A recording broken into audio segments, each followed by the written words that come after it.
ನಮಸ್ಕಾರ ವೀಕ್ಷಕರೇ, ಇದು ಮಯೂರ ಅಭಿಯಾನ ಬಿಬಿಎಂಪಿ ಚುನಾವಣೆ ಚಿತಾವಣೆ. ನಾನು ನಿಶ್ಚಿತ ಕೆಂಪೇಗೌಡ. ಯಾವಾಗ ಪಾಲಿಕೆ ಚುನಾವಣೆ ಆಗುತ್ತೆ? ಪಾಲಿಕೆ ಚುನಾವಣೆ ಯಾಕೆ ಮಾಡ್ತಾ ಇಲ್ಲ? ಚುನಾವಣೆ ಮಾಡದೇ ಇರೋದಕ್ಕೆ ಕಾರಣ ಆದ್ರೂ ಏನು? ಪಾಲಿಕೆ ಚುನಾವಣೆ ಮಾಡೋದು ಯಾಕಿಷ್ಟು ವಿಳಂಬವಾಗಿ ಹೋಗ್ತಾ ಇದೆ? ಅದಕ್ಕೆ ಅಸಲಿ ಕಾರಣ ಏನು? ಬಿಬಿಎಂಪಿ ಸದಸ್ಯರಿಲ್ಲದ ಪಾಲಿಕೆ ಬೆಂಗಳೂರಿಗೆ ಬೇಕಾ? ಪಾಲಿಕೆ ಕೆಲಸಗಳು ಹಾಗಾದ್ರೆ ಸುಭಿಕ್ಷವಾಗಿ ನಡೀತಾ ಇದೆಯಾ? ಕೋರ್ಟ್ ಆದೇಶ ಇದ್ರು ಚುನಾವಣೆಯನ್ನ ವಿಳಂಬ ಮಾಡ್ತಾ ಇರೋದು ಯಾಕೆ ಸರ್ಕಾರ?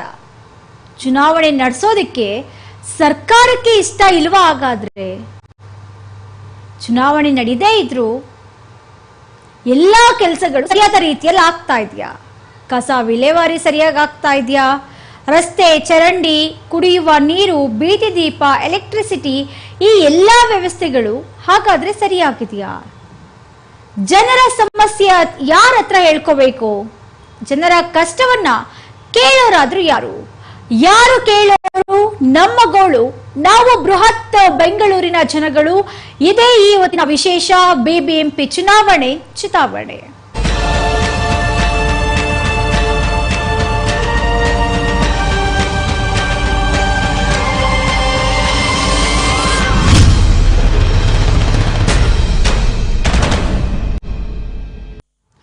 ಸಂವಿಧಾನದ ಪ್ರಸ್ತಾವನೆಯನ್ನ ನಿತ್ಯ ಪಠಣ ಮಾಡಬೇಕನ್ನೋ ಆದೇಶ ವಿಶ್ವ ಪ್ರಜಾಪ್ರಭುತ್ವದ ದಿನಾಚರಣೆಯ ಅಂಗವಾಗಿ ಮಾನವ ಸರಪಳಿ ನಿರ್ಮಾಣ. ಮಾತೆತ್ತಿದ್ರೆ ಸಾಕು ಸಂವಿಧಾನ ರಕ್ಷಕರು ನಾವೇ ಎನ್ನುವಂತ ಕರ್ನಾಟಕ ಸರ್ಕಾರದ ನೇತಾರರು ಹಾಗೂ ದೇಶಾದ್ಯಂತ ಸಂವಿಧಾನ ಸನ್ಮಾನ ಅಭಿಯಾನವನ್ನು ನಡೆಸ್ತಾ ಇರುವಂತ ಬಿಜೆಪಿ ನಾಯಕರು ಈ ಎಲ್ಲರೂ ಸ್ಥಳೀಯ ಸಂಸ್ಥೆಗಳ ಚುನಾವಣೆ ವಿಷಯದಲ್ಲಿ ಸಂವಿಧಾನಕ್ಕೆ ವಿರುದ್ಧವಾಗಿ ನಡೆದುಕೊಳ್ತಾ ಇದ್ದಾರೆ. ಯಾಕೆ? ಕಾರಣ ಏನು? ಇವ್ರಿಗೆ ಎಲೆಕ್ಷನ್ ಮಾಡೋದೇ ಇಷ್ಟ ಇಲ್ವಾ? ಸಂವಿಧಾನದ ವಿರುದ್ಧವಾಗಿ ಯಾಕೆ ನಡೆದುಕೊಳ್ತಾ ಇದ್ದಾರೆ? ಅದು ಬಿಜೆಪಿಯವರು ಆಗಿರ್ಬೋದು, ಕಾಂಗ್ರೆಸ್ನವರು ಆಗಿರ್ಬೋದು, ಯಾರಾದ್ರೂ ಆಗಿರ್ಬೋದು. ಬೃಹತ್ ಬೆಂಗಳೂರು ಮಹಾನಗರ ಪಾಲಿಕೆ, ನಾವೇನು ಬಿಬಿಎಂಪಿ ಅಂತ ಹೇಳಿ ಕರಿತೀವಿ, ಆ ಬಿಬಿಎಂಪಿ ಕೌನ್ಸಿಲ್ ಅವಧಿ ಮುಗಿದು 2020 ಸೆಪ್ಟೆಂಬರ್ನಲ್ಲಿ ಜಿಲ್ಲಾ ಹಾಗೂ ತಾಲೂಕು ಪಂಚಾಯಿತಿಗಳ ಸದಸ್ಯರ ಅವಧಿ 2021 ಏಪ್ರಿಲ್ನಲ್ಲೇ ಮುಕ್ತಾಯ ಆಗೋಗಿದೆ. ಇನ್ನು ಮೈಸೂರು, ಶಿವಮೊಗ್ಗ, ತುಮಕೂರು ಪಾಲಿಕೆಗಳ ಅವಧಿ ಮುಗಿದು ವರ್ಷಗಳೇ ಕಳೆದೋಗಿದೆ. ಅನೇಕ ಪಟ್ಟಣ ಪಂಚಾಯಿತಿ ಆಗಿರ್ಬೋದು, ಪುರಸಭೆ ಆಗಿರ್ಬೋದು ಹಾಗೂ ನಗರಸಭೆಗಳ ಅಧ್ಯಕ್ಷ ಉಪಾಧ್ಯಕ್ಷರ ಆಯ್ಕೆ ನನೆಗುದ್ದಿಗೆ ಬಿದ್ದೋಗಿದೆ. ರಾಜ್ಯದಲ್ಲಿ ಯಾವುದೇ ಪಕ್ಷದ ನೇತೃತ್ವದ ಸರ್ಕಾರ ಆಡಳಿತ ನಡೆಸಿದ್ರು ಕೂಡ ಸ್ಥಳೀಯ ಸಂಸ್ಥೆಗಳ ಅವಧಿ ಮುಗಿಯುವ ಹೊತ್ತಿಗೆ ಚುನಾವಣೆ ನಡೆಸೋದಕ್ಕೆ ಒಲವನ್ನ ತೋರಿದ್ದೇ ಇಲ್ಲ. ರಾಜ್ಯದಲ್ಲಿ ಯಾವ ಪಕ್ಷವಾದರೂ ಅಧಿಕಾರದಲ್ಲಿರಲಿ, ಈಗ ಅಧಿಕಾರದಲ್ಲಿರುವಂಥ ಕಾಂಗ್ರೆಸ್ ಆಗಿರ್ಬೋದು, ಇದಕ್ಕೂ ಮುಂಚೆ ಅಧಿಕಾರದಲ್ಲಿದ್ದಂಥ ಬಿಜೆಪಿ ಜೆಡಿಎಸ್ ಆಗಿರ್ಬೋದು, ಯಾವುದೇ ಪಕ್ಷ ಅಧಿಕಾರಕ್ಕೆ ಬಂದರೂ, ಯಾವುದೇ ಪಕ್ಷ ರಾಜ್ಯದಲ್ಲಿ ಆಡಳಿತವನ್ನು ನಡೆಸ್ತಾ ಇದ್ರೂ ಕೂಡ ಯಾವ ಒಂದು ಪಕ್ಷವು ಸ್ಥಳೀಯ ಸಂಸ್ಥೆಗಳ ಅವಧಿ ಮುಗಿಯುವಷ್ಟರಲ್ಲಿ ಚುನಾವಣೆಯನ್ನ ನಡೆಸಬೇಕು ಅಂತ ಹೇಳಿ ಒಂದು ಆಸಕ್ತಿಯನ್ನ ತೋರ್ದಂಥದ್ದು ಇಲ್ಲವೇ ಇಲ್ಲ. ಅವರಿಗೆ ಆ ಒಂದು ಆಸಕ್ತಿಯೂ ಬೇಡ, ಒಲವೂ ಬೇಡ, ಚುನಾವಣೆಯೂ ಬೇಡ. ಯಾಕೆ ಬೇಡ? ಯಾಕೆ ಆಸಕ್ತಿ ಇಲ್ಲ? ಯಾಕೆ ಚುನಾವಣೆಯನ್ನು ನಡೆಸೋದ್ರತ್ತ ಆಡಳಿತವನ್ನು ನಡೆಸ್ತಾ ಇರುವಂತ ಪಕ್ಷ ಒಲವನ್ನ ತೋರ್ತಾ ಇಲ್ಲ? ಚುನಾವಣೆ ಆಗಿಲ್ಲ, ಸರ್ಕಾರಗಳು ಚುನಾವಣೆ ಕಡೆ ಗಮನ ಕೊಟ್ಟಿಲ್ಲ. ಇಷ್ಟೆಲ್ಲ ಇದ್ರು ಹಾಗಾದ್ರೆ ಬೆಂಗಳೂರಲ್ಲಿ ಯಾವುದೇ ಸಮಸ್ಯೆ ಇಲ್ವಾ? ಎಲ್ಲ ಸುಭಿಕ್ಷವಾಗಿ ನಡೀತಾ ಇದೆಯಾ? ಬಿಬಿಎಂಪಿ ಚುನಾವಣೆ ಆಗ್ತಾ ಇದ್ರು, ಅಧಿಕಾರಿಗಳ ಅನುಪಸ್ಥಿತಿ ಇದ್ರೂ ಕೂಡ ಪ್ರತಿಯೊಂದು ಕೆಲಸಗಳು ಸಲೀಸಾಗ್ತಾ ಇದೆಯಾ ಅಂತ ನೋಡೋದಾದ್ರೆ ಇಲ್ಲ. ಯಾಕಂದ್ರೆ ಪ್ರತಿಯೊಂದು ವಾರ್ಡಲ್ಲೂ ನಾನಾ ಸಮಸ್ಯೆಗಳಿದೆ, ನಾನಾ ತೊಂದರೆಗಳಿದೆ. ಎಲ್ಲ ತೊಂದರೆಗಳ ಬಗ್ಗೆ ಒಂದಷ್ಟು ಜನ ಸಾರ್ವಜನಿಕರು ಕೂಡ ಮಾತನಾಡಿರುವಂಥದ್ದಿದೆ. ನಮ್ಮ ಒಂದು ಏರಿಯಾದಲ್ಲಿ ನೀರು ಬರ್ತಾ ಇಲ್ಲ, ಕರೆಂಟ್ ಸಮಸ್ಯೆ ಇದೆ, ಕುಡಿಯುವ ನೀರಿಗೆ ಕಷ್ಟ ಆಗ್ತಾ ಇದೆ, ಕಸ ವಿಲೇವಾರಿ ಆಗ್ತಾ ಇಲ್ಲ. ಈ ರೀತಿಯಾಗಿ ನಾನಾ ಸಮಸ್ಯೆಗಳ ಬಗ್ಗೆ ಮಾತನಾಡಿರುವಂಥದ್ದು ಕೂಡ ಇದೆ. ಆ ಒಂದು ವಿಡಿಯೋ ಇದೆ, ನೋಡ್ಕೊಂಡು ಬರೋಣ ಬನ್ನಿ. ಅಂತ ಹೇಳ್ಬಿಟ್ಟು ನಾವು ಚಿಕ್ಕಬೆಟ್ಟಹಳ್ಳಿಯಲ್ಲಿ ಇರೋದು, ನಾವು ಆಟೋ ಡ್ರೈವರು. ಇಲ್ಲಿ ಏನು ಸಮಸ್ಯೆ ಇದೆ ಅಂದರೆ ಬಿಬಿಎಂಪಿಗೆ ಇವರಿಗೆ ತಿಳಿಸ್ಪಡಿಸೋದೇನೆಂದರೆ, ಮೊದಲು ಮತ್ತು ಯಲಹಂಕ ಶಾಸಕರಿಗೆ ಮತ್ತು ಬಿಬಿಎಂಪಿ ಅವರಿಗೆ ತಿಳಿಸೋದೇನೆಂದರೆ, ಇಲ್ಲಿ ರೋಡ್ ನೋಡಿ MS ಪಾಳ್ಯದಿಂದ ಹಿಡ್ಕೊಂಡು ಯಲಹಂಕವರೆಗೂ ಇಲ್ಲಿ ಎಷ್ಟು ಸಮಸ್ಯೆ ಇದೆ ಅಂದರೆ ನಾವು ಆಟೋ ಓಡಿಸೋರು ಎಷ್ಟು ಕಷ್ಟಪಡ್ತಾ ಇದೀವಿ. ಅದು ಬಿಟ್ಟು ಮಳೆ ಬಂದರೆ ಗುಂಡಿಗಳು ನೋಡಿ ಎಷ್ಟು ಗುಂಡಿ ಇದೆ. ಈ ರೋಡ್ ಆಗುತ್ತೆ ಮತ್ತು ತೋಡ್ತಾರೆ. ಇಲ್ಲಿ ಯಾರು BBMP ಅವ್ರು ಬಂದು ನೋಡಲ್ಲ, ಶಾಸಕರು ಬರಲ್ಲ. ಶಾಸಕರು ಬರ್ತಾರೆ ಗಣೇಶ ಉತ್ಸವದಲ್ಲಿ, ಇಲ್ಲೇ ಡ್ಯಾನ್ಸ್ ಮಾಡಿ ಎಲ್ಲ ಹೋಗ್ತಾರೆ ಚಿಕ್ಕಬೆಟ್ಟಳ್ಳಿಯಲ್ಲಿ. ಬಟ್ ಇಲ್ಲಿನ ಸಮಸ್ಯೆ ಇಲ್ಲಿ ನೋಡಿ, ಕಸ ನೋಡಿ ಯಾವ ಥರ ಹಾಕಿದ್ದಾರೆ. ಅಲ್ಲಿ ಕಸ ನೋಡಿ, ಈ ರೋಡ್ ನೋಡಿ. ಬೇಕಾದರೆ ಇಲ್ಲಿ ತುಂಬಾ ಇಲ್ಲಿ ಎಷ್ಟೋ ಜನ ಬಿದ್ದಾರೆ. ನಾನೇ ಇಲ್ಲಿ ಒಂದು ಸಲ ಬೇರೆ ಬಿಲ್ಡಿಂಗ್ದಲ್ಲಿ ತಂದು ಜಲ್ಲಿ ಹಾಕಿದ್ವಿ, ಇಲ್ಲಿ ಜಲ್ಲಿ ಹಾಕಿದ್ವಿ ರೋಡು. ಈ ರೋಡ್ ತುಂಬ ಇದೆ. ಬಟ್ ಶಾಸಕರು ಸ್ವಲ್ಪ ಅರ್ಥ ಮಾಡ್ಕೊಂಡು ಇಮಿಡಿಯೇಟ್ಲಿ ಮತ್ತು BBMP ಬಜೆಟಲ್ಲಿ ಏನು ಬರುತ್ತೆ ಅನುದಾನ, ಆ ಅನುದಾನ ತಂದು ಬೇಗ ಇಲ್ಲಿ ಗುಣಮುಖ ಮಾಡಬೇಕು. ರೋಡು ತುಂಬಾ ಕಷ್ಟ. ಇಲ್ಲಿ ತಾವು ಬಂದು ನೋಡಿದರೆ ದಿನ ಏನು ಅಂದರೆ ಒಂದು 2-3 ಜನ ಬೀಳ್ತಾರೆ, ಪಕ್ಕ ಬಿದ್ದಿದ್ದಾರೆ. ಗೊತ್ತಿರ್ಬೋದು, ಆ CC ಕ್ಯಾಮ್ರಾದಲ್ಲಿ ನೋಡ್ಬೋದು. ಇಲ್ಲೆಲ್ಲ ಇದ್ದರೆ ಪಕ್ಕ ಬಿದ್ದಿದ್ದಾರೆ. ಅಲ್ಲೆಲ್ಲ ಗುಂಡಿ ಇದಲ್ಲ, ಅಲ್ಲೆಲ್ಲ ಬಿದ್ದಿದ್ದಾರೆ. ಮತ್ತು ಅಲ್ಲಿ ಕಸ ನೋಡಿ, ಇಲ್ಲಿ ಇರತಕ್ಕಂಥ ಹೋಟ್ಲವ್ರಿಗೆ ಅವ್ರಿಗೆ ಭಾಳ ತೊಂದರೆ ಆಗ್ತಾಯಿದೆ. ವಾಸನೆ ಆಗಲ್ಲ, ಅಲ್ಲೆಲ್ಲ ಏಕೆ ಮಾಡೋದು ಗಲೀಜು. ಸ್ವಲ್ಪ ಈ ರೋಡ್ ಬಗ್ಗೆ ಗಮನ ಹರಿಸ್ಬೇಕು ಶಾಸಕರು ವಿಶ್ವನಾಥ್ ಸಾಹೇಬ್ರಿಗೂ ಮತ್ತು ತಿಳಿಸ್ತಿದ್ದೇನೆ. ಮತ್ತು BBMP ಅಧ್ಯಕ್ಷರು ಮತ್ತು ವಾರ್ಡಲ್ಲಿ ಬರ್ತಕ್ಕಂಥ ಮೆಂಬರ್ಶಿಪ್ಗಳು ಇಲ್ಲಿ ಸ್ವಲ್ಪ ಗಮನ ಹರಿಸ್ಬೇಕು. ಎಲ್ಲ ನಿಮ್ಮ ಮಕ್ಕಳು ಸ್ಕೂಲಿಗೆ ಹೋಗ್ತಾವ, ಮತ್ತು ಇಲ್ಲಿ ಜನಸಂಖ್ಯೆ ಜಾಸ್ತಿ ಇರುತ್ತೆ. ಯಲಹಂಕ ಟು MS ಪಾಳ್ಯ ತುಂಬಾ, ಮತ್ತು ವಿದ್ಯಾರ್ಣಪುರ ಒಳ್ಳೆ ಏರಿಯಾ ಇರ್ತಕ್ಕಂಥ ವಿದ್ಯಾರ್ಣಪುರ MS ಪಾಳ್ಯ ಇದು ರೋಡ್ ತುಂಬಾ ಕೆಟ್ಟಿದೆ. ಇದ್ರ ಬಗ್ಗೆ ಯಾರು ಮಾತಾಡೋರಿಲ್ಲ. ಈಗ ಮಾತಾಡ್ತೀವಿ, ಬಟ್ ಅಷ್ಟೇ ಇದಾಗುತ್ತೆ. ಅದಕ್ಕೆ ಬಂದು ಇಲ್ಲಿ ನೋಡಿ ನೀವು ಪರೀಕ್ಷೆ ಮಾಡಬೇಕು. ಬಂದು ಕುಡಿಯೋ ನೀರು ಮತ್ತು ವಿದ್ಯುತ್ ಸೌಲಭ್ಯ ಎಲ್ಲ ಮತ್ತು ವಿದ್ಯುತ್ ಸೌಲಭ್ಯನೂ ಸ್ವಲ್ಪ ಪ್ರಾಬ್ಲಮ್ ಆಗ್ತಾಯಿದೆ ಇಲ್ಲಿ. ಯಾಕಂದರೆ ವಿದ್ಯುತ್ ಪ್ರಾಬ್ಲಮ್ ಇದೆ. ಕುಡಿಯೋ ನೀರಿಂದು ತುಂಬಾ 5 ವರ್ಷದಿಂದ ನೀರಿಂದು ಭಾಳ ತೊಂದರೆ ಇದೆ ಇಲ್ಲಿ. ಅದರಾಗ ಯಾವುದಂದರೆ ಇಲ್ಲೆಲ್ಲ ತುಂಬ ಪಾಪ ಜನ ಬಡವರು ಜಾಸ್ತಿ ಇಲ್ಲಿ. ಅಲ್ಲಿ ಕುಡಿಯೋ ನೀರು ಹೆಂಗಂದರೆ ಇಲ್ಲೆಲ್ಲ ರೊಕ್ಕ ದುಡ್ಡು ಕೊಟ್ಟು ಕುಡಿಯೋದು ಆಗ್ತಾಯಿಲ್ಲ ಸರ್. ಬೋರ್ ವ್ಯವಸ್ಥೆ ಆಗಬೇಕು, ಫಿಲ್ಟ್ರ್ ನೀರು ಆಗಬೇಕು. ದುಡ್ಡು ಕೊಟ್ಟು ಎಷ್ಟಂತ ಕುಡಿತಾರೆ ಹೇಳಿ? ಕರೆಂಟ್ ಬಿಲ್ ಕಟ್ಟಬೇಕು, ರೋಡ್ ಟ್ಯಾಕ್ಸ್ ಕಟ್ಟಬೇಕು. ಪ್ರತಿಯೊಂದು ಕಟ್ಟಿದರೆ ಬರೋದು, ನಾವು ದುಡಿತಾ ಇರೋದು ಬರೋದು 500 ಪೇಮೆಂಟ್ ಆದರೆ ದಿನಕ್ಕೆ 1000 ರೂಪಾಯಿ ಖರ್ಚಾಗುತ್ತೆ ಮನೆಗೆ. ದಿನಕ್ಕೆ 1000 ರೂಪಾಯಿ ಅಂದರೆ ಹೆಂಗೆ ಅಂತ. ಒಂದು ಊಟ ಮಾಡಬೇಕಾದ್ರೆ ತುಂಬಾ ಕಷ್ಟ ಇದೆ. ಅದ್ರ ಬಗ್ಗೆ ಯಾರು ಸರ್ಕಾರ ಒಳ್ಳೆ ಬೋರ್ ಹಾಕ್ಸಿ ನೀರು ಕೊಡ್ಬೇಕು ಫ್ರೀ ಅಂತೇಳಿ ಅದೊಂದು ತಮ್ಮಲ್ಲಿ ಕೇಳ್ತೀವಿ. ಯಾಕಂದರೆ ಈ ಸರ್ಕಾರಕ್ಕೆ ಗ್ಯಾರಂಟಿ ಅದಕ್ಕೆ ದುಡ್ಡೇ ಹಂಚ್ತಾ ಇರೋದ್ರಿಂದ ಸೊ ಇದ್ರ ಬಗ್ಗೆ ಗೊತ್ತಿಲ್ಲ, ನಡೆಯೋದಿಲ್ಲ ಅನಿಸುತ್ತೆ. ಇನ್ 2 years ಆದರೂ ನಡೆಯೋದಿಲ್ಲ ಸರ್. ಇವಾಗ BBMP ಎಲೆಕ್ಷನ್ಸ್ ನಡೀತಾ ಇಲ್ವಲ್ಲ ಸರ್, ಇದರಿಂದ ಅಭಿವೃದ್ಧಿ ಆಗೋದೆಲ್ಲ ಹಂಗೆ ಬಿಟ್ಟವ್ರೆ, ಅದು ನಡಿಬೋದಂತ. ನಡೀದೇ ಇದ್ರೇ ಒಳ್ಳೆಯದು. ಆ್ಯಕ್ಚುಲಿ ಇವ್ರು ಮಾಡ್ತಾ ಇದ್ದಾರೆ, ಅಭಿವೃದ್ಧಿ ಮಾಡ್ತಾ ಇದ್ದಾರೆ. ಬಟ್ ಪ್ರಾಬ್ಲಮ್ ಏನಂದರೆ ಅಭಿವೃದ್ಧಿ ಮಾಡೋದಕ್ಕೆ ದುಡ್ಡು ಬೇಕು. ದುಡ್ಡು ಇದೆಲ್ಲ ಇದಕ್ಕೆ ಹೋಗ್ತಾ ಇದೆ, ಗ್ಯಾರಂಟಿ ಬಗ್ಗೆನೇ. ಗ್ಯಾರಂಟಿ ಇರೋದ್ರಿಂದ ಅದು ನಡೆಯೋಕ್ಕೆ ಹೋಗ್ತಾ ಇಲ್ಲ ಹೊರತು BBMP ಎಲೆಕ್ಷನ್ನು ಇದಕ್ಕೆಲ್ಲ ಅದಕ್ಕೆ ಏನು ಸಂಬಂಧ ಇಲ್ಲ ಅಷ್ಟೇ. ಕೋರ್ಟಿಂದ ಕೂಡ ಆದೇಶ ಬಂದಿದೆ, ಆದರೂ ಕೂಡ ಎಲೆಕ್ಷನ್ ನಡೆಸಲಿಲ್ಲ. ಅದೇ ಇವ್ರು ಏನೋ ಒಂದು ಕುಂಟ್ನೆಪ ಹೇಳ್ಕೊಂಡು ಅದ ಇಲ್ಲ ಇದಿಲ್ಲ, ಬೃಹತ್ ಮಾಡ್ತೀವಿ, ಅದು ಮಾಡ್ತೀವಿ, ಇದು ಮಾಡ್ತೀವಿ ಅಂತ ಪೋಸ್ಟ್ಪೋನ್ ಮಾಡ್ತಾ ಇದ್ದಾರೆ, ಅಥವಾ ಏನಾದ್ರು ಒಂದು ಇದು ಮಾಡ್ತಾ ಇದ್ದಾರೆ ಅಷ್ಟೇ. ಸರ್ ಇಷ್ಟು ವರ್ಷ ಡಿಲೇ ಆಯ್ತಲ್ಲ ಸರ್, ಅದು ಇನ್ನೂ ಡಿಲೇ ಆಗ್ಬೋದು ಅಂತ? ಇನ್ನೂ ಒಂದು 2 years ಡಿಲೇ ಆಗುತ್ತೆ. ಆ್ಯಕ್ಚುಲಿ ಸರ್ಕಾರ ನೋಡಿದ್ರೆ ಅವ್ರಿಗೆ ನಡೆಸದೇ ಇರೋದಕ್ಕೆ ಇದಿದೆ, ಒತ್ತಿದೆ ಅವ್ರಿಗೆ ನಡೆಸೋದಕ್ಕೆ ಇಷ್ಟ ಇಲ್ಲ ಅವ್ರಿಗೆ. ಅದರಿಂದ ಏನೂ ವ್ಯತ್ಯಾಸ ಏನಾಗಲ್ಲ BBMPಗೆ. ಏನಂದರೆ ಕಾರ್ಪೊರೇಟರ್ಸ್ ಬರ್ಬೋದು, ನಾವು ಕುಂದು ಕೊರತೆಗಳು ಹೇಳ್ಕೊಳ್ಬೋದು, ಅವ್ರೊಂದು ಸ್ವಲ್ಪ ಮಾಡ್ಬೋದು. ಬಟ್ ರಿಯಲಿ ಬೇಕಾಗಿರೋದು ಕಾರ್ಪೊರೇಟರ್ಸ್ ಬಂದ್ರೂ ರಿಯಲಿ ಬೇಕಾಗಿರೋದು ದುಡ್ಡು ಇವರು ಗ್ಯಾರಂಟಿಗೇ ಹೋಗ್ತಾ ಇದೆ. ಸೊ ಅವರು ಡೆವಲಪ್ ಮಾಡೋದಕ್ಕೆ ಏನು ದುಡ್ಡಿಲ್ಲ. ಅದಕ್ಕೆ ಇದು Bengaluru is A cash cow of Karnataka, but still that cash cow has been milked by these guarantees. So they don't have money to develop. ಅದ್ರ ಬದಲು ನಾವು ಇದನ್ನು ಮಾಡಿದ್ರೆ ಒಳ್ಳೆಯದು. ಯಾರಿಗಾರು ಇವ್ರಿಗೆ ಅದಾನಿಗೋ ಅಂಬಾನಿಗೋ ಯಾರಿಗಾರು ಈ ರೋಡ್ನೆಲ್ಲ ವಹಿಸ್ಕೊಟ್ಬಿಟ್ಟು ಇದು ನೀವು ಡೆವಲಪ್ ಮಾಡ್ಕೊಳ್ಳಿ, ನೀವು ಅಡ್ವರ್ಟೈಸ್ಮೆಂಟ್ ಮಾಡ್ಕೊಳ್ಳಿ ಪೆಪ್ಸಿಗೋ ಅಂಥವ್ರಿಗೆ ಹೇಳಿದ್ರೆ ಅದು ಒಳ್ಳೆಯದಾಗತ್ತೆ. ಯಾಕಂದರೆ ಇಲ್ಲೊಂದು ಯಾವುದೋ ಒಂದು ಬ್ರಿಡ್ಜ್ ಮಾಡ್ತೀನಿ ಅಂತ ಹೇಳಿದ್ರು, ಅಂಡರ್ ಪಾಸ್ ಮಾಡ್ತೀವಿ, ಇದರಲ್ಲಿ ಅವ್ರಿಗೆ ದುಡ್ಡು ಇರಬೇಕು. ಆ್ಯಕ್ಚುಲಿ ಮೇಯ್ನ್ ದುಡ್ಡು. ಕೇಂದ್ರ ಸರ್ಕಾರನೂ ಅಷ್ಟು ಇದಿಲ್ಲ, ಸಪೋರ್ಟ್ ಇಲ್ಲ ಇವರಿಗೆ. ಸೊ ದುಡ್ಡು ಬರ್ತಾ ಇಲ್ಲ, ದುಡ್ಡು ಇಂಪಾರ್ಟೆಂಟು ಸರ್. ನೋಡಿ ಸರ್, ಇವಾಗ ಅವ್ರು ಯಾರೋ ತಪ್ಪು ಮಾಡಿದ್ರು ಅಂತ ಇವರು ಅದೇ ಪಾಲನೆ ಮಾಡ್ತಾ ಇದ್ದಾರೆ. ಹೇಳ್ತೀನಿ ಕೇಳಿ, ಒಬ್ಬರ ಮೇಲೆ ಇವರು ಸ್ವಂತ ಬುದ್ಧಿಗಳಿಲ್ಲ, ಇವರೆಲ್ಲ ರಾಜ್ಯದ ದರ್ಬಾರ್ ಮಾಡ್ತಾ ಇದ್ದಾರೆ. 40 ವರ್ಷ 50 ವರ್ಷ ಹಿಂದೆ ಏನಿತ್ತೋ ಆ ದರ್ಬಾರ್ ಮಾಡ್ತಾ ಇದ್ದಾರೆ. ಇದು ಜನಕ್ಕೆ ಅನುಕೂಲ ಆಗೋ ಥರ ಇವರು ಇದು ಮಾಡ್ತಾ ಇಲ್ಲ, ಆಡಳಿತ ಮಾಡ್ತಾ ಇಲ್ಲ. ಸ್ವಾರ್ಥಿಗಳು ಇವರು, ಯಾವುದೇ ಪಕ್ಷದಲ್ಲಾಗಲಿ ಸ್ವಾರ್ಥಿಗಳು ಇವರು. ಜನಕ್ಕೆ ಏನು ಅನುಕೂಲ ಆಗಬೇಕು ಅಂದರೆ ಅವ್ರು ಬೇಕಾದ ಜನಗಳಿಗೆ ಜಾತಿವಾದಿಗಳು ಇವರು. ಆ ಜಾತಿಗೆ ಮಾಡ್ತಾರೆ ಅಷ್ಟೇ ಹೊರತು ಎಲ್ಲ ಜಾತಿನೂ ಒಂದೇ ಗೂಡ್ಸಲ್ಲ ಇವರು. ಒಂದೇ ಗೂಡ್ಸ್ ಮಾಡಬೇಕು ಅಂದರೆ ಅದು ರಾಜ್ಯದ ಬಗ್ಗೆನ ಇದು. ಹಾಂ, ಸರ್ ಇವಾಗ BBMP ಎಲೆಕ್ಷನ್ಸ್ ನಡೆದ್ರೆ ಒಳ್ಳೇದಾಗುತ್ತಾ ಅನ್ನೋ ನಿಮ್ಮ ನಂಬಿಕೆ ಇದೆಯಾ? ನಡೆದರೆ ಒಳ್ಳೇದು ಸರ್. ಅದು BBMP ಆಗಬೇಕದು.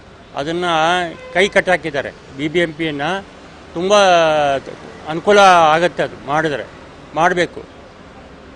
ಈಗ ಏನಾಗಿದೆ ಅಂದರೆ BBMP ಕಾರ್ಪೊರೇಟ್ರ್ಗಳಿಗೆ ಬಂದು MLA ಕಾರ್ಪೊರೇಟ್ರ್ಗಳಿಗ ಅವರು ಹೇಳಿದ್ದೇ ಇದು ಅಷ್ಟೇ, ಇನ್ನೇನೂ ಇಲ್ಲ.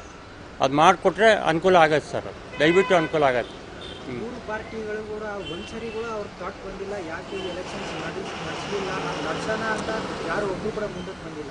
ಅದ್ರ ಬಗ್ಗೆ ಅದ್ರ ಬಗ್ಗೆ ಅಂಥ ಧೈರ್ಯ ಯಾರಿಗೂ ಇಲ್ಲ ಸರ್. ಎಲ್ಲ ಭಯ. ಒಬ್ಬ MLA ಆಗಿಬಿಟ್ರೆ ಅವನ ಕಡೆ 8 ಜನ 10 ಜನ ಇರ್ತಾರೆ. ಭಯ, ನಿಂತ್ಕೊಳ್ಳೋಕ್ಕೂ ಭಯ ಅವ್ರಿಗೆ. ಏನು ಜಿದ್ದಿನ ಹೋರಾಟಗಳು ಮಾಡ್ತಾರೆ ಅವರು. ಕಾರ್ಪೊರೇಟರ್ ಆಗಬೇಕಾದ್ರೆ ಅವ್ರ ಕಡೆಯವರೇ ಆಗಬೇಕು. ಇಲ್ಲಿ ಪಬ್ಲಿಕ್ಗೆ ಜನಕ್ಕೆ ಯಾರು ಓಡಾಡ್ತಾರೆ ಮಾಡ್ತಾರೆ ಅಂತ ನೇಮಕ ಮಾಡಲ್ಲ. ಅವ್ರ ಕಡೆ ಯಾರು ಇನ್ವಾಲ್ವ್ ಆಗಿರ್ತಾರೆ ಅವ್ರನ್ನೇ ನಿಲ್ಲಿಸೋದು. ದುಡ್ಡು ಇರಬೇಕು ಅವ್ರ ಹತ್ರ. ಇದು ಎಲ್ಲ ಸಮಸ್ಯೆ ಆಗೋದು ದುಡ್ಡಿಂದನೇ, ಹಾಳಾಗ್ತಾ ಇರೋದು ದುಡ್ಡಿಂದನೇ. ದಯವಿಟ್ಟು ಅನುಕೂಲ ಮಾಡಿ ಕಾರ್ಪೊರೇಟರ್ಗಳನ್ನ ನೀವು ನೇಮಕ ಮಾಡಿ ಎಲೆಕ್ಷನ್ ಮಾಡಬೇಕು. Okay, thank you. ಇನ್ನು ಪಕ್ಷದ ನೇತೃತ್ವದ ಯಾವುದೇ ಸರ್ಕಾರ ರಾಜ್ಯದಲ್ಲಿ ಆಡಳಿತವನ್ನು ನಡೆಸ್ತಾ ಇದ್ರೂ ಕೂಡ ಮುಂಚೆ ನಡೆಸಿದ್ರೂ ಕೂಡ ಸ್ಥಳೀಯ ಸಂಸ್ಥೆಗಳ ಅವಧಿ ಮುಗಿಯೋ ಹೊತ್ತಿಗೆ ಚುನಾವಣೆಯನ್ನು ನಡೆಸೋದಕ್ಕೆ ಒಲವನ್ನ ತೋರಿಸಿದಂತ ಯಾವುದೇ ಒಂದು ಮಾತು ಕೂಡ ಯಾರ ಬಾಯಿಂದಲೂ ಬಂದಿರುವಂತದ್ದಿಲ್ಲ, ಈಗಲೂ ಕೂಡ ಬರ್ತಾ ಇಲ್ಲ. ಯಾಕಂದ್ರೆ 4 ವರ್ಷಗಳೇ ಕಳೆದೋಯ್ತು. ಇದು 5ನೇ ವರ್ಷ ನಡೀತಾ ಇದೆ BBMP ಚುನಾವಣೆ ಅವಧಿ ಮುಗಿದು. ಆದ್ರೂ ಕೂಡ ಇನ್ನ ಯಾವೊಬ್ಬ ಶಾಸಕರ ಬಾಯಲ್ಲೂ ಕೂಡ ಬರ್ತಾ ಇಲ್ಲ. ಯಾಕೆ? ಹಾಗಾದ್ರೆ BBMP ಅನ್ನೋದು ಶಾಸಕರ ಪಾಲಿಗೆ ಹಾಲು ಕರೆಯುವ ಸೀಮೆ ಹಸು ಇದ್ದಂಗ. ಅಲ್ಲಿ ಚುನಾಯಿತ ಸದಸ್ಯರೇನಾದ್ರೂ ಬಂದ್ಬಿಟ್ರೆ ಶಾಸಕರಿಗೆ ಏನೂ ಸಿಗಲ್ಲ, ಸಿಕ್ಕಿದ್ರು ಕೂಡ ಒಂದಷ್ಟು ಅತ್ಯಲ್ಪ ಕಪ್ಪದ ರೀತಿ ಏನಾದ್ರೂ ಸಿಗ್ಬೋದು ಅನ್ನೋದ್ ರೀತಿನ. ಹೀಗಾಗಿ BBMP ಚುನಾವಣೆಯನ್ನ ಮಾಡೋದಕ್ಕೆ ನಿರ್ಲಕ್ಷ್ಯವನ್ನ ತೋರಿಸ್ತಾ ಇದ್ದಾರ. ಆ ಒಂದು ಕಾರಣಕ್ಕೆ ಎಲ್ಲರದ್ದು ಕೂಡ ಸಾರ್ವತ್ರಿಕ ವಿರೋಧ ಆಗ್ತಾ ಇದೆ BBMP ಚುನಾವಣೆಗೆ. ಇದು ಮಾಮೂಲಾಗಿ ಎಲ್ಲರಲ್ಲೂ ಮೂಡುವಂತ ಪ್ರಶ್ನೆ. 6 ತಿಂಗಳು 1 ವರ್ಷನೂ ಹಾಕಿದ್ರೆ ಏನೋ ಸಮಸ್ಯೆ ಇದೆ, ಇವರೇನೋ ವಿಸ್ತರಣೆ ಮಾಡಬೇಕು ಅನ್ಕೊಂಡಿದ್ದಾರೆ, ವಾರ್ಡ್ಗಳಲ್ಲಿ ವಿಸ್ತರಣೆ ಮಾಡಬೇಕು ಅನ್ಕೊಂಡಿದ್ದಾರೆ, ಹಾಗಾಗಿ ತಡ ಆಗ್ತಾ ಇದೆ ಅನ್ಬೋದಿತ್ತು. ಸತತವಾಗಿ 5 ವರ್ಷಗಳಾಗದೆ 5 ವರ್ಷಗಳಾಗಿದ್ರೂ ಕೂಡ ಯಾವುದೇ ಒಂದು ಯೋಜನೆಯನ್ನ ಮಾಡ್ತಾ ಇಲ್ಲ. ಇವರು ವಾರ್ಡ್ ವಿಸ್ತರಣೆ ಮಾಡ್ಲಿ ಬೇಡ ಅಂತ ಯಾರು ಹೇಳ್ತಾ ಇಲ್ಲ, ಯಾವೊಬ್ಬ ಸಾರ್ವಜನಿಕರು ಹೇಳ್ತಾ ಇಲ್ಲ. ಆದ್ರೆ ಎಲೆಕ್ಷನ್ ಮಾಡುವಂತ ಸಂದರ್ಭದಲ್ಲಿ ಯಾಕೆ? ಚುನಾವಣೆ ಆದ ನಂತರ ನೆಕ್ಸ್ಟ್ ಇನ್ನೊಂದ್ಸಲ ಚುನಾವಣೆ ಬರೋದ್ರೊಳಗಡೆ ಇವರು ಯಾವ ಒಂದು ಎಷ್ಟು ವಾರ್ಡ್ಗಳಾಗಿ ವಿಂಗಡಣೆ ಮಾಡಬೇಕು ಅನ್ಕೊಂಡಿದ್ದಾರೋ, ಜಾಸ್ತಿ ಮಾಡಬೇಕೋ ಕಡಿಮೆ ಮಾಡಬೇಕೋ ಅದನ್ನ ಇವ್ರು ಮಾಡ್ಲಿ. ಅದಕ್ಕೂ ಮುಂಚೆ ಇವಾಗ ಎಲೆಕ್ಷನ್ ಮಾಡಿ BBMP ಚುನಾವಣೆಯನ್ನ ಮಾಡಿದ್ರೆ ಈಗ ಇರುವಂತ ಸಮಸ್ಯೆಗಳನ್ನ ಆ ಒಂದು ಏನು ಅಧಿಕಾರಿಗಳಿರ್ತಾರೆ ಅವ್ರ ಹತ್ರ ಹೇಳ್ಕೊಂಡು ಅವ್ರ ಕೆಲಸವನ್ನ ತಗೋತಾರೆ ಸಾರ್ವಜನಿಕರು. ಯಾಕಂದ್ರೆ ಅವ್ರು ಗೆಲ್ಸಿರ್ತಾರೆ, ಓಟ್ ಹಾಕಿರ್ತಾರೆ. ನಾವು ಓಟ್ ಹಾಕಿದೀವಿ, ನೀವು ನಮ್ಮ ಏರಿಯಾ ಕೆಲಸ ಮಾಡ್ಲೇಬೇಕು ಅಂತ ಕೇಳೋ ರೈಟ್ಸ್ ಇರುತ್ತೆ, ಕೇಳ್ತಾರೆ, ಅವ್ರು ಕೆಲಸ ಮಾಡಿಸ್ಕೋತಾರೆ. ಆ ಗೆದ್ದಿರುವಂತ ಅಧಿಕಾರಿಗೂ ಅದೊಂದು ಇರುತ್ತೆ. ಈ ಸಲ ನಾನು ಚೆನ್ನಾಗಿ ಕೆಲಸ ಮಾಡಿದ್ರೇನೆ ಮುಂದಿನ ಸಲಿಗೂ ನಾನೊಂದು ಎಲೆಕ್ಷನ್ ನಿಂತ್ಕೊಳ್ಬೇಕು, ಓಟ್ ಹಾಕ್ತಾರೆ, ಗೆಲ್ಲಿಸ್ತಾರೆ ಅನ್ನೋದಿರುತ್ತೆ. ಏನೂ ಇಲ್ಲದೆ BBMP ಚುನಾವಣೆನೇ ಮಾಡಿಲ್ಲ ಅಂದ್ರೆ ಪಾಪ ನಮ್ಮ ಏರಿಯಾದಲ್ಲಿ ರಸ್ತೆ ಹಾಳಾಗಿದೆ, ಕುಡಿಯೋ ನೀರು ಬರ್ತಾ ಇಲ್ಲ, ಕಸ ವಿಲೇವಾರಿ ಆಗ್ತಾ ಇಲ್ಲ, ಎಲೆಕ್ಟ್ರಿಸಿಟಿ ಪ್ರಾಬ್ಲಮ್ ಇದೆ. ಇದೆಲ್ಲವನ್ನ ಸಾರ್ವಜನಿಕರು ಯಾರ ಹತ್ರ ಹೇಳ್ಕೋಬೇಕು, ಯಾರ ಹತ್ರ ಕೆಲಸ ತಗೋಬೇಕು, ಯಾರ ಹತ್ರ ಕೆಲಸ ಮಾಡಿಸ್ಬೇಕು? ಪ್ರತಿ ಸಂದರ್ಭದಲ್ಲೂ ಶಾಸಕರ ಹತ್ರನೇ ಹೇಳಕ್ಕಾಗುತ್ತಾ? ಹಾಗಾದ್ರೆ ಇವ್ರು ಹೋಗೋ ಸಮಯದಲ್ಲೆಲ್ಲ ಶಾಸಕರು ಸಾರ್ವಜನಿಕರಿಗೆ ಅವೈಲಬಲ್ ಇರ್ತಾರ? ಇದೆಲ್ಲವನ್ನ ಯೋಚನೆ ಮಾಡ್ಬೇಕಾಗುತ್ತೆ. ಆದ್ರೆ ಸರ್ಕಾರ ಇದು ಯಾವುದ್ರ ಬಗ್ಗೆನೇ ಯೋಚನೆ ಮಾಡ್ತಾ ಇಲ್ಲ.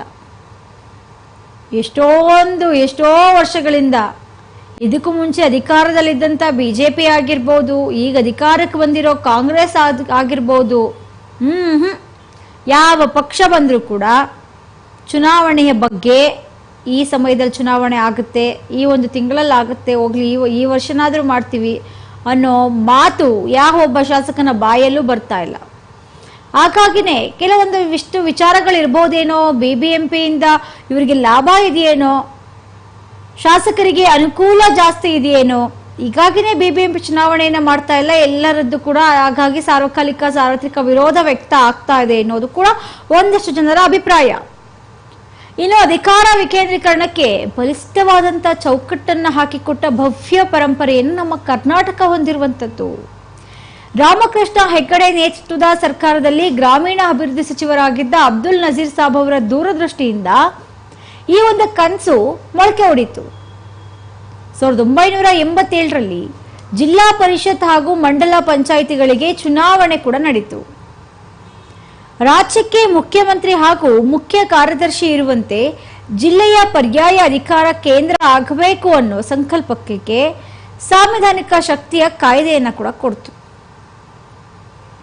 ಇನ್ನು ಪರಿಷತ್ತಿನ ಅಧ್ಯಕ್ಷರಿಗೆ ರಾಜ್ಯ ಸಚಿವ ದರ್ಜೆಯ ಸ್ಥಾನದ ಜೊತೆಗೆ ಪರಿಷತ್ತಿನ ಅಧಿಕಾರಿಗಳ ಕಾರ್ಯವೈಖರಿ ಕುರಿತ ರಹಸ್ಯ ವರದಿ, ಏನ್ ನಾವು CR ಅಂತೀವಿ, ಅದನ್ನ ಬರೆಯುವಂತ ಅಧಿಕಾರವನ್ನ ಕೂಡ ಕೊಡ್ತು. ಇಷ್ಟೆಲ್ಲಾ ಕೊಟ್ಟರು ಕೂಡ ಇತ್ತೀಚೆಗೆ ಏನೂ ಪ್ರಯೋಜನ ಆಗ್ತಾ ಇಲ್ಲ, ಆಗುವಂತ ಕೆಲಸಗಳಾಗ್ತಾ ಇಲ್ಲ, ಎಲ್ಲ ನಿಧಾನ ಆಗ್ತಾ ಇದೆ, ಎಲ್ಲ ತಡೆ ಆಗ್ತಾ ಇದೆ. ಸಾರ್ವಜನಿಕರಿಗೆ ಇದರಿಂದ ತೊಂದರೆ ಆಗ್ತಾ ಇದೆ. ಯಾವೊಬ್ಬ MP MLAಗಳಿಗೆ ಇದರಿಂದ ತೊಂದರೆ ಆಗ್ತಾ ಇಲ್ಲ, ಆಗದೆ ಇರ್ಬೋದು. ಆದರೆ ತೊಂದರೆ ಆಗ್ತಾ ಇರೋದು, ಅದರಿಂದ ತೊಂದರೆಗೊಳಗಾಗಿರೋದು ಸಾರ್ವಜನಿಕರು. ಇನ್ನು ಪರಿಷತ್ತಿನ ಮುಖ್ಯ ಅಧಿಕಾರಿಯನ್ನ ಮುಖ್ಯ ಕಾರ್ಯದರ್ಶಿ ಅಂತ ಕರೆದ್ರು. ಅದಷ್ಟೇ ಕರೆಯೋದಲ್ಲದೆ ಒಬ್ಬ ಜಿಲ್ಲಾಧಿಕಾರಿಗೆ ಸಮನಾದ ಅಧಿಕಾರವನ್ನು ಕೂಡ ಈ ಒಂದು ಮುಖ್ಯ ಕಾರ್ಯದರ್ಶಿ ಕೊಟ್ರು. ಯಾರೊಬ್ರು ಕೂಡ ತಮ್ಮ ಕೆಲಸಗಳಿಗಾಗಿ ರಾಜಧಾನಿಗೆ ಅಲಿಬಾರದು ಅಂತ ಹೇಳಿ ಸ್ಥಳೀಯ ಹಂತದಲ್ಲೇ ಅವರ ಎಲ್ಲಾ ಸಮಸ್ಯೆಗಳು ಕೂಡ ಇತ್ಯರ್ಥ ಆಗಬೇಕು ಅನ್ನೋ ಸದಾಶಯ ಇದರಿಂದ ಆಗಿತ್ತು. ಒಬ್ಬ ಮುಖ್ಯ ಕಾರ್ಯದರ್ಶಿಗೆ ಒಬ್ಬ ಜಿಲ್ಲಾಧಿಕಾರಿಗೆ ಇರುವಂತ ಸಮಾನವಾದಂತ ಹಕ್ಕನ್ನು ಕೊಟ್ಟಿದ್ದಾರೆ ಅಂತಂದ್ರೆ, ಒಂದು ಊರಿಂದನೋ ಅಥವಾ ಒಂದು ಜಿಲ್ಲೆಯಿಂದನೋ ಒಂದು ತಾಲೂಕಿಂದನೋ ಯಾವ ಒಬ್ಬರು ಕೂಡ ಯಾವುದೇ ಒಂದು ಸಣ್ಣ ಪುಟ್ಟ ವಿಚಾರಗಳಿಗಾಗಿ ರಾಜಧಾನಿಗೆ ಓಡಾಡುವಂತ ಪರಿಸ್ಥಿತಿ ಬರಬಾರದು ಎಲ್ಲ ವಿಚಾರಗಳಿಗೂ ಅಂತ ಹೇಳಿ ಮುಖ್ಯ ಕಾರ್ಯನಿರ್ವಹಣಾಧಿಕಾರಿಗೆ ಒಂದು ಜಿಲ್ಲೆಯನ್ನು ನಡೆಸುವಂತ ಜಿಲ್ಲಾಧಿಕಾರಿಗಳಿಗೆ ಯಾವ ಯಾವ ಅಧಿಕಾರಗಳಿರುತ್ತೋ ಆ ಅಧಿಕಾರಿಗಳನ್ನು ಮುಖ್ಯ ಕಾರ್ಯದರ್ಶಿ ಕೂಡ ಕೊಟ್ಟರು. ಯಾಕಂದ್ರೆ ಸಾರ್ವಜನಿಕರ ಕಷ್ಟ ಏನಿದೆ ಅದು ಆ ಒಂದು ಜಾಗದಲ್ಲೇ ಸ್ಥಳೀಯ ಅಂತ್ಯದಲ್ಲೇ ಇತ್ಯರ್ಥ ಆಗಬೇಕು, ಅದಕ್ಕೆ ಪರಿಹಾರ ಸಿಗಬೇಕು ಅನ್ನೋ ಉದ್ದೇಶ ಇದರಿಂದ ಇತ್ತು. ಇನ್ನು ಮಂಡಲ ಪಂಚಾಯಿತಿಯ ಮುಖ್ಯಸ್ಥನನ್ನ ಪ್ರಧಾನ ಅಂತ ಹೇಳಿ ಉಲ್ಲೇಖವನ್ನ ಮಾಡಿದ್ರು. ಗ್ರಾಮ ಪ್ರಧಾನಿಯಂತೆ ಅವ್ರನ್ನ ಬಿಂಬಿಸಿದ್ರು ಕೂಡ. ಪ್ರಧಾನಿಯಾಗಿದ್ದ ರಾಜೀವ್ ಗಾಂಧಿ ಅವರು ಸಂವಿಧಾನಕ್ಕೆ 73 ಮತ್ತು 74ನೇ ತಿದ್ದುಪಡಿಗಳನ್ನು ತರುವ ಮೂಲಕ ಗ್ರಾಮೀಣ ಮತ್ತು ನಗರ ಸ್ಥಳೀಯ ಸಂಸ್ಥೆಗಳಿಗೆ ಸಾಂವಿಧಾನಿಕ ಬಲವನ್ನ ಕೂಡ ತಂದುಕೊಟ್ಟಂತವರು. ಪರಿಶಿಷ್ಟ ಜಾತಿ ಆಗಿರ್ಬೋದು, ಪರಿಶಿಷ್ಟ ಪಂಗಡದವರಿಗಷ್ಟೇ ಸೀಮಿತವಾಗಿದ್ದಂತ ಒಂದು ರಾಜಕೀಯ ಮೀಸಲಾತಿಯನ್ನ ಏನ್ ಮಾಡಿದ್ರು. ಈ ತಿದ್ದುಪಡಿಯ ಬಲದಲ್ಲಿ 1996ರ ಸ್ಥಳೀಯ ಸಂಸ್ಥೆಗಳ ಚುನಾವಣೆಯಿಂದ ಮಹಿಳೆಯರು, ಹಿಂದುಳಿದ ವರ್ಗದವರಿಗೂ ಕೂಡ ವಿಸ್ತರಿಸಿದ್ರು. ರಾಜಕೀಯಕ್ಕೆ ಹೊಸ ಸ್ಪರ್ಶ ಸಿಕ್ಕಿದೆ ಇಲ್ಲಿಂದ. ಮಹಿಳೆಯರು ಕೂಡ ರಾಜಕೀಯಕ್ಕೆ ಬರ್ಬೋದು, ಅವರು ಕೂಡ ನಮ್ಮ ರಾಜ್ಯವನ್ನ ಆಳ್ಬಹುದು. ಇದೆಲ್ಲವನ್ನ ತಿದ್ದುಪಡಿ ಮಾಡಿದಂಥ ವರ್ಷ 1996. ಆ ಒಂದು ವರ್ಷದಲ್ಲಿ ತಿದ್ದುಪಡಿ ಆಯಿತು. ಅದು ಇಡೀ ರಾಜಕೀಯಕ್ಕೆ ಒಂದು ಹೊಸದಾದಂಥ ತಿರುವು, ಒಂದು ಸ್ಪರ್ಶವನ್ನ ಸಿಕ್ಕಂತ ಸಮಯ ಅದು. ನವ ಪರ್ವಕ್ಕೆ ನಾಂದಿಯಾದಂಥ ವರ್ಷ 1996ರಲ್ಲಿ ಮಾಡಿದಂಥ ಒಂದಷ್ಟು ತಿದ್ದುಪಡಿಗಳು. ಇನ್ನು HD ದೇವೇಗೌಡ ಅವರು ಮುಖ್ಯಮಂತ್ರಿ ಆಗಿದ್ದಾಗ ಮಹಿಳೆಯರಿಗೆ 50% ಮೀಸಲಾತಿಯನ್ನ ಜಾರಿ ಮಾಡುವ ಮೂಲಕ ಮತ್ತೊಂದು ಕ್ರಾಂತಿಕಾರಿಕ ಹೆಜ್ಜೆಯನ್ನೇ ಇಟ್ರು. ಇದೇ ರೀತಿಯಾಗಿ ನಾನಾ ಒಂದಷ್ಟು ತಿರುವುಗಳನ್ನು ಪಡ್ಕೊಳ್ತಾ ಹೋಯಿತು ರಾಜಕೀಯ. ಅದರಲ್ಲಿ ದೇವೇಗೌಡರು ಮುಖ್ಯಮಂತ್ರಿ ಆಗಿದ್ದಾಗ ಮಹಿಳೆಯರಿಗೆ 50% ಮೀಸಲಾತಿಯನ್ನು ಜಾರಿಗೆ ತರೋದ್ರ ಮೂಲಕ ಹೊಸದಾದಂತ ಒಂದು ಹೆಜ್ಜೆಯನ್ನ ಇಟ್ಟರು ರಾಜಕೀಯದಲ್ಲಿ. ಇನ್ನು HD ಕುಮಾರಸ್ವಾಮಿ ಮುಖ್ಯಮಂತ್ರಿ ಆಗಿದ್ದಾಗ 2006ರಲ್ಲಿ ಚುನಾವಣೆ ನಡೀಬೇಕಾಗಿತ್ತು. ಇದು 2006ರಿಂದಲೇ ಶುರುವಾದಂಥ ಒಂದು ತಲೆನೋವಿದು. ಈ 2020ರಲ್ಲಿ ಶುರುವಾಗಿರುವಂಥ ತಲೆನೋವಲ್ಲ ಇದು. 2006ರಿಂದನೇ ಪ್ರಾರಂಭ ಆದಂಥ ಒಂದಷ್ಟು ತಲೆನೋವುಗಳಿವು. ಆ ಒಂದು ಸಮಯದಲ್ಲಿ ನಮ್ಮ ರಾಜ್ಯದಲ್ಲಿ ಇದ್ದಂಥ ಸರ್ಕಾರ JDS ಮುಖ್ಯಮಂತ್ರಿ ಆಗಿ ಕಾರ್ಯವನ್ನು ನಿರ್ವಹಿಸ್ತಾ ಇದ್ದಂಥವರು HD ಕುಮಾರಸ್ವಾಮಿ. ಆ ಒಂದು ಸಂದರ್ಭದಲ್ಲೇ ಚುನಾವಣೆ ಆಗಬೇಕಿತ್ತು, BBMP ಬೆಂಗಳೂರು ಮಹಾನಗರ ಪಾಲಿಕೆಯ ವ್ಯಾಪ್ತಿಯನ್ನು ಹೆಚ್ಚು ಮಾಡೋದಕ್ಕೆ ಮುಂದಾದಂಥ ಕುಮಾರಸ್ವಾಮಿ ಅವರು BBMP ರಚಿಸಿದ್ರು, ಆಗ್ಲೂ ಚುನಾವಣೆ ನಡೆಯಲಿಲ್ಲ. ಇನ್ನು 2008ರಲ್ಲಿ BS ಯಡಿಯೂರಪ್ಪ ನೇತೃತ್ವದ ಸರ್ಕಾರ ಏನಿದೆ ಅದು ನಾನಾ ಕಾರಣಗಳನ್ನ ಮುಂದೂಡ್ತು. ನಾನಾ ಕಾರಣಗಳನ್ನ ಕೊಟ್ಕೊಂಡು ಅವರು ಕೂಡ ಚುನಾವಣೆಯನ್ನ ಮುಂದೂಡೋದಕ್ಕೆ ಪ್ರಯತ್ನವನ್ನ ಪಟ್ಟರು. 2006ರಲ್ಲಿ ಆಗ್ಬೇಕಾಗಿತ್ತು, ಆಗ್ಲಿಲ್ಲ. ಆ ನಂತರ 2008ರಲ್ಲಿ ಯಡಿಯೂರಪ್ಪ ಅವರ ನೇತೃತ್ವದ ಸರ್ಕಾರ ಇದ್ದಾಗ ಆಗ ಚುನಾವಣೆ ಆಗಬೇಕಿತ್ತು, ಆಗ್ಲೂ ಕೂಡ ಒಂದಷ್ಟು ಕಾರಣಗಳನ್ನ ಕೊಟ್ಟು ಮುಂದೂಡೋದಕ್ಕೆ ಯೋಚನೆಯನ್ನ ಮಾಡ್ತಾ BJP. ಆದರೆ ಯಾವಾಗ ಕೋರ್ಟ್ ಇದಕ್ಕೆ ಎಂಟರ್ ಆಯ್ತೋ, ಕೋರ್ಟ್ ಎಂಟರ್ ಆಗಿ ತಪಾಲಾಕಿಯನ್ನ ಕೊಟ್ಟಂತ ಬಳಿಕ 2010ರಲ್ಲಿ ಚುನಾವಣೆ ನಡೀತು. ಆದ್ರೂ ಕೂಡ ಅಲ್ಲೂ ಕೂಡ 2 ವರ್ಷ, 2006ರಲ್ಲಿ ನಡಿಬೇಕಿತ್ತು, ನಡೀಲಿಲ್ಲ. ಹೋಗ್ಲಿ 2008ರಲ್ಲಿ ಯಡಿಯೂರಪ್ಪ ನೇತೃತ್ವದ ಸರ್ಕಾರ ಇತ್ತು, ಆಗ್ಲಿಲ್ಲ. ಅವರು ಮುಂದೆ ಹಾಕೋದಕ್ಕೆ ಪ್ರಯತ್ನ ಪಟ್ಟರು. ಆದರೆ ಕೋರ್ಟ್ ಎಂಟರ್ ಆದಂಥ ಸಂದರ್ಭದಲ್ಲಿ 2010ರಲ್ಲಿ ಚುನಾವಣೆಯನ್ನು ನಡೆಸಿದ್ರು. ಬಳಿಕ ಅಧಿಕಾರಕ್ಕೆ ಬಂದಂತ ಸಿದ್ದರಾಮಯ್ಯ ನೇತೃತ್ವದ ಸರ್ಕಾರ ಚುನಾವಣೆಯನ್ನು ನಡೆಸದೆ ಇದ್ದದ್ದನ್ನ ಪ್ರಶ್ನಿಸಿ ಕೆಲವರು ಕೋರ್ಟ್ ಮೊರೆ ಕೂಡ ಹೋದ್ರು. ಪ್ರಶ್ನೆಯನ್ನ ಮಾಡ್ತಾರೆ, ಚುನಾವಣೆ ನಡೆಸ್ತಾ ಇಲ್ಲ ಅಂತ ಹೇಳಿ. ಏನೂ ಪ್ರಯೋಜನ ಆಗಲಿಲ್ಲ. ಅನಂತರ ಕೋರ್ಟ್ಗೆ ಮೊರೆಯನ್ನ ಹೋಗ್ತಾರೆ. ಸಿದ್ದರಾಮಯ್ಯವರ ನೇತೃತ್ವದ ಕಾಂಗ್ರೆಸ್ ಸರ್ಕಾರ ಅಧಿಕಾರದಲ್ಲಿದೆ, ಆದರೂ ಕೂಡ ಚುನಾವಣೆಯನ್ನು ನಡೆಸ್ತಾ ಇಲ್ಲ ಅಂತ ಹೇಳಿ ಹೋಗ್ತಾರೆ. ಚುನಾವಣೆಯಿಂದ ತಪ್ಪಿಸ್ಕೊಳ್ಳೋದಕ್ಕೆ ಮುಂದಾದಂಥ ಸರ್ಕಾರ ಏನಿದೆ, BBMP ಪಾಲಿಕೆಗಳನ್ನು ವಿಭಜಿಸುವ ಉದ್ದೇಶದಿಂದ ಕಾಯ್ದೆಗೆ ತಿದ್ದುಪಡಿಯನ್ನು ತರೋದಕ್ಕೆ ಮಸೀದೆಯ ಅಂಗೀಕಾರಕ್ಕೆ ವಿಶೇಷ ಅಧಿವೇಶನವನ್ನೇ ರಚನೆ ಮಾಡಿತು. ಯಾಕೆ ನಡೆಸ್ತಾ ಇಲ್ಲ ಏನು ಅಂತ ಕೇಳಿದ್ರೆ ಒಂದಷ್ಟು ಉತ್ತರಗಳನ್ನು ಕೊಡಬೇಕಾಗುತ್ತೆ, ಒಂದಷ್ಟು ಸಾಕ್ಷ್ಯಾಧಾರಗಳನ್ನು ಕೊಡಬೇಕಾಗುತ್ತೆ. ಅದಕ್ಕೆ ಏನು ಬೇಕೋ ಅದೆಲ್ಲವನ್ನ ಕೂಡ ಸರ್ಕಾರ ಮಾಡ್ತು. ಇನ್ನು ಈ ಮಸೂದೆಗೆ ರಾಜ್ಯಪಾಲರು ಅನುಮೋದನೆಯನ್ನು ಕೂಡ ಕೊಟ್ಟಿರಲಿಲ್ಲ. ಬರೀ ಇವರು ಮಾತ್ರ ತೀರ್ಮಾನ ಮಾಡಿಕೊಂಡಿದ್ರು. ರಾಜ್ಯಪಾಲರು ಅದ್ರಿಗೆ ಸೂಚನೆಯನ್ನು ಕೊಟ್ಟಿರಲಿಲ್ಲ, ಒಪ್ಪಿಗೆ ಸೂಚಿಸಿರಲಿಲ್ಲ ರಾಜ್ಯಪಾಲರು. ಇನ್ನೇನು 3 ದಿನಗಳ ಅಂತರದಲ್ಲಿ ಮತ್ತೆ ಅಧಿವೇಶನವನ್ನು ಕರೆದು ಮಸೂದೆಗೆ ಅಂಗೀಕಾರವನ್ನು ಪಡ್ಕೊಂಡ್ರು ರಾಜ್ಯ ಸರ್ಕಾರದವರು. ಅದನ್ನೇ ಮುಂದಿಟ್ಕೊಂಡು ಇವರು ಕೋರ್ಟ್ ಮೊರೆ ಹೋದರು. ಈ ಒಂದು ಕಾರಣಕ್ಕಾಗಿಯೇ ನಾವು BBMP ಚುನಾವಣೆಯನ್ನು ನಡೆಸ್ತಾ ಇಲ್ಲ, ನಮಗೆ ಸ್ವಲ್ಪ ಸಮಯ ಅವಕಾಶ ಬೇಕು ಅನ್ನೋ ರೀತಿಯಲ್ಲಿ ಇವರ ಒಂದು ಸರ್ಕಾರ ಕೋರ್ಟ್ ಮೊರೆ ಹೋಗುತ್ತೆ. ಇನ್ನು ಚುನಾವಣೆ ನಡೆಸಲೇಬೇಕು ಅಂತ ಕೋರ್ಟ್ ಯಾವಾಗ ತಾಕೀತನ್ನು ಮಾಡ್ತು, ಹಾಗಾಗಿ 2015ರಲ್ಲಿ ಚುನಾವಣೆಯನ್ನು ಮಾಡ್ತಾರೆ. ಇವರು ಏನೇ ಹೇಳಿದ್ರು ಕೂಡ ಕೋರ್ಟ್ ಅದಕ್ಕೆ ಒಪ್ಕೊಳ್ಳೋದಿಲ್ಲ. ಚುನಾವಣೆ ನಡೆಸಬೇಕು ಅಂದರೆ ನಡೆಸಲೇಬೇಕು ಅಂತ ಯಾವಾಗ ಒಂದು ಕಂಡೀಷನನ್ನು ಹಾಕ್ತು, ಆದ ನಂತರ ಏನು ಮಾಡ್ತಾರೆ, 2015ರಲ್ಲಿ ಕಾಂಗ್ರೆಸ್ ಸರ್ಕಾರ ಅಧಿಕಾರದಲ್ಲಿರುತ್ತೆ. ಆ ಸಂದರ್ಭದಲ್ಲಿ ಆಗ ಚುನಾವಣೆಯನ್ನು ನಡೆಸ್ತಾರೆ. ಇನ್ನು ಚುನಾಯಿತ BBMP ಕೌನ್ಸಿಲ್ ಅವಧಿ 2020ಕ್ಕೆ ಮುಗಿದೋಗುತ್ತೆ. 2015ರಲ್ಲಿ ಚುನಾವಣೆ ಆದಾಗ 2020ಕ್ಕೆ ಅವಧಿ ಮುಗಿಯುತ್ತೆ. ಆಗ ಆ ಅವಧಿ ಮುಗಿಯುವಂಥ ಸಂದರ್ಭದಲ್ಲಿ ರಾಜ್ಯದಲ್ಲಿ ಇದ್ದಂಥ ಸರ್ಕಾರ ಅಂದರೆ ಅದು ಯಡಿಯೂರಪ್ಪ ನೇತೃತ್ವದ ಸರ್ಕಾರ. ಅವರ ಒಂದು BJP ಸರ್ಕಾರ ಅಸ್ತಿತ್ವದಲ್ಲಿರುತ್ತೆ. 2020ರಲ್ಲಿ BBMP ಚುನಾವಣೆಯ ಅಧಿಕಾರ ಅವಧಿ ಮುಗಿದಂಥ ಸಂದರ್ಭದಲ್ಲಿ ಬಳಿಕ ಬಸವರಾಜ ಬೊಮ್ಮಾಯಿಯವರು ಮುಖ್ಯಮಂತ್ರಿ ಆಗ್ತಾರೆ. ಆ ಹೊತ್ತಿನೊಳಗೆ ಚುನಾವಣೆ ನಡೆಸೋದಕ್ಕೆ ವಿಳಂಬ ಮಾಡ್ತಾ ಇರೋ ಬಗ್ಗೆ ಕೆಲವರು ಕೋರ್ಟ್ ಮೊರೆ ಮತ್ತೆ ಹೋಗ್ತಾರೆ.